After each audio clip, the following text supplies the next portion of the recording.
Hello friends, welcome back to English Easy Peasy. Today we're learning was and where. Let's get started. Was and where are the past forms of am, is, are.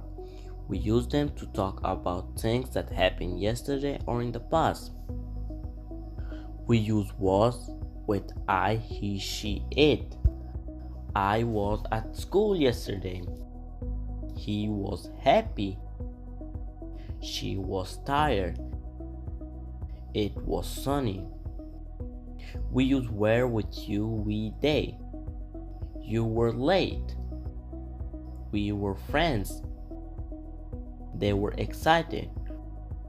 Remember this simple rule. I, he, she, it was. You, we, they were. Now, let's practice together.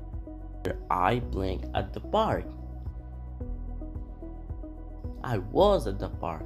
They blank in class. They were in class. She blank happy. She was happy. We blank tired. We were tired. Great job. Be careful, many learners mix them up. They was late? No, they were late. I were happy? No, I was happy.